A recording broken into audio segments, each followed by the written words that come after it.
인문이라는 용어만 쓰도록 하겠습니다.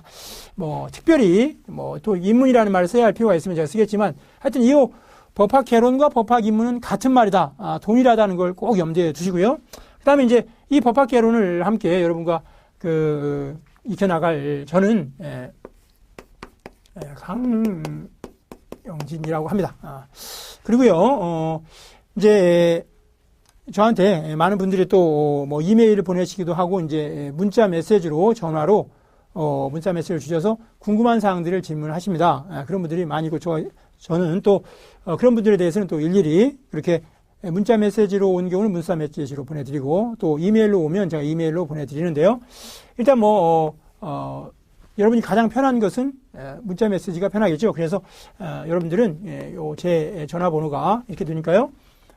여기로 궁금하신 것이 있을 때마다 문자 메시지를 주십시오. 전화로 해서 이제 직접 말을 하려고 하면 제가 수업이 있거나 또는 뭐 연구실에 있을 때는 그 전화 받을 수가 없으니까 문자 메시지를 주시면 제가 바로바로 되면 그렇지 않으면 이제 수업 때문에 그때 못 봤으면 그 시간이 날 때 문자 메시지를 드리도록 그렇게 하겠습니다. 자, 그래서 연락을 계속 해 주시고요. 특히 이제 수업 중간중간에 여러분 이제 수업 들으시고 혼자 공부할 때 궁금한 사항이 많이 있으실 겁니다. 그러면 그 궁금한 사항이 있을 때마다 그 해당 부분에 대해서 저한테 연락을 주시면 제가 그 내용들은 다 숙지하고 있으니까요. 바로 연락을 드리도록 하겠습니다. 자, 그러면 이제 오늘 우리가 법학개론 첫 수업을 하게 되고 여러분들도 법에 대해서는 하여튼 처음 시간이죠. 여러분에게 있어서 이 시간은 지금 여러분 인생에 있어서 그죠? 그러니까 여러분 인생에 있어서 그 법에 대한 첫 걸음입니다. 그죠? 나 인생에서 첫 법학 공부가 되는 거죠. 나의 인생의 첫 법학 공부요. 내 인생의 첫 법학 공부입니다. 자, 법을 처음으로 한다는 거죠. 그렇다면 적어도 제가 이 시간에 여러분들이 지금 법학개론이라는 과목을 통해서 무엇을 공부할 것이고 어떤 내용들이 있는지 그 정도는 먼저 크게 좀 체계를 잡아드리고 진도를 나가야겠죠. 첫 강의에 이게 더군다나 이게 법에 관한 첫 강의인데 이거를 그냥 1편 1장 자 여러분 보십시오 라고 하면서 진도를 나가면 이 법학개론이 전반적으로 어떤 그림이 숲의 그림이 뭔지도 모르고 법학을 공부하게 됩니다. 그러면 이제 첫 걸음인데 그 첫 걸음을 잘못 내딛는 거죠. 내가 어디로 가고 그 다음에 내가 지금 가야 할 길이 얼마만큼이나 되고 또 내가 이렇게 둘러봐야 할 숲이 어느 정도 되는가도 모르는 상태에서 그냥 발걸음을 옮기는 거 아닙니까? 자, 그거하고 특히 여러분들이 법을 처음 공부하는 분들이니까 내가 공부해야 할 법학개론에서 공부해야 할 내용들이 되게 어느 정도가 되고 내가 좀 한번 둘러봐야 되면 얼마나 시간이 걸리고 면적은 어느 정도나 되는 거야 라고 하는 거 정도는 그 법을 처음 공부하는 첫 걸음을 띄는 사람의 입장에서는 궁금하겠죠. 그래서 그렇게 한번 처음에 어느 정도는 한번 살펴보려고 합니다. 그게 많은 시간을 요하지는 않아요. 그래서 더군다나 그렇게 시간이 많이 걸리지 않다면 더더욱 우리가 이 법학개론에서 해야 할 내용이 뭐가 있는지 한편 살펴보는 건 당연한 거죠. 자, 그러면 자, 오늘 첫 번째 시간에서는 자, 법학개론에서 우리가 배울 내용들은 어떤 것들이 있는가를 먼저 한번 쭉 스킵을 한번 해보겠습니다. 큰 그림을 한번 그려보는 거예요. 여러분, 자, 우리 법학개론이요.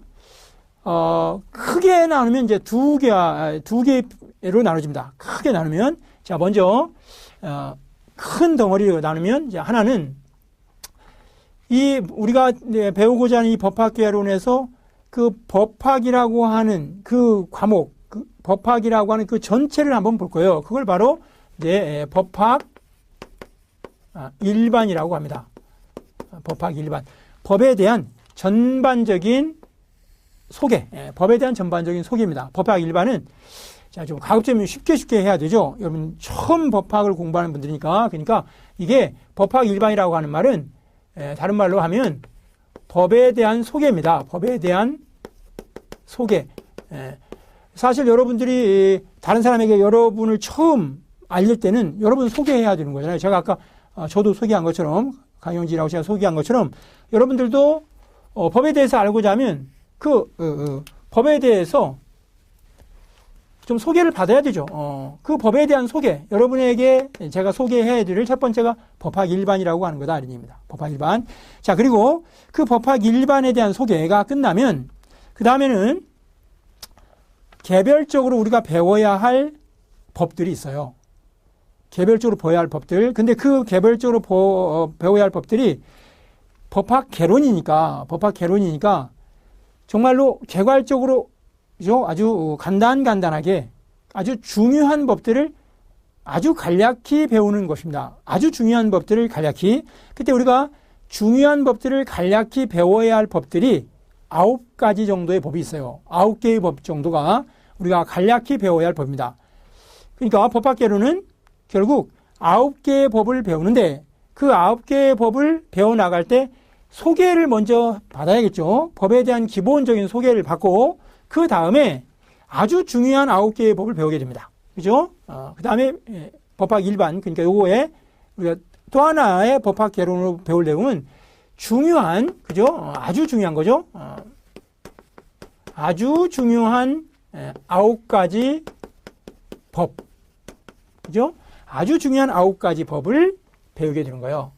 근데 그거를 자세하게 배우는 게 아니고 마치 무슨 그 공인중개사 시험 준비하는 분이 민법을 자세하게 배우는 게 아니고 그 다음에 가령 경찰 시험을 준비하는 사람이 형법을 아주 자세하게 배우는, 그죠? 그래서 뭐 이론, 판례, 조문 등을 아주 구체적으로 배우는 게 아니고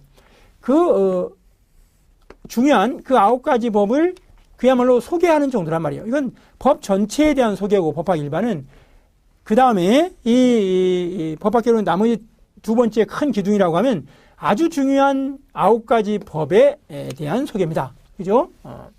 9가지 법에 대한 소개 정도란 말이에요. 개론이니까. 자, 그러니까 우리 법학개론은 크게 2개로 되어 있어요. 그죠? 자, 법학 일반, 이건 법 자체에 대한 소개. 그 다음, 그 소개, 법 자체에 대한 소개가 끝나면 우리가 사회생활 하면서 아주 중요한 9가지 법이 있는데 그 9가지 법에 대한 간략한 소개. 그죠? 그러니까 9가지 법이죠. 9가지 법에 대한 소개. 저건 그냥 법 자체에 대한 소개. 이렇게 나누어진다는 겁니다.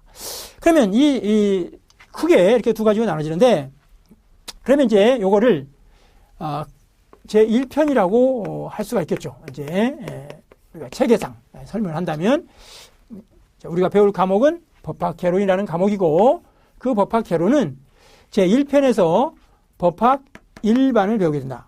그 법학 일반이란 법에 대한 간략한 소개다라고 하는 말씀이고, 자, 그다음 나머지 제 2편이라고 말할 수도 있겠지만 이 분량이 굉장히 많아서 이 아주 중요한 9가지 법에 그 9개의 각각에다가 편을 붙였어요. 9개의 각각에. 그러니까 제 1편은 그냥 법학 일반을 1편이라고 붙이고 그 다음에 아주 중요한 9가지 법이 있는데 그 각각에 대해서 이렇게 편을 붙이다 보니까 이게 제 2편부터 그러면 여러분 몇 편까지 있게 되나요? 2편에서 9가지가 있으니까 2편부터 하면 2, 3, 4 해가지고 10편까지가 나오겠죠. 그래야 9개의 편이 나오고 그게 바로 9개의 법이 된다. 이런 말씀입니다. 자, 그러면 자, 이제 법에 대해서 기본적으로 법이란 뭐냐 이런 내용들에 대해서 쭉 설명을 제 1편에서 하고 그런 소개가 다 끝나면 자, 그러면 자, 우리가 배울 9개의 아주 중요한 법들을 한번 얘기해봐. 이런 거죠. 여러분이 저한테. 그럼 우리가 어떤 법 9개를 배우는데 그 9개의 법이 그거는 우리 한국 사회에서 정말로 기본적인 소양을 가지고 우리가 살아가려면 그래서 뭐 다른 사람 또는 우리가 때때로 이제 나중에 부모가 돼서 아이들에게 이런 정도는 말해줄 수 있어야겠죠. 중고등학교 다니는 아이들에게 우리나라의 가장 그 기본적인 법은 이런 정도가 있다. 그다음 아이가 또 질문할 때 그 정도는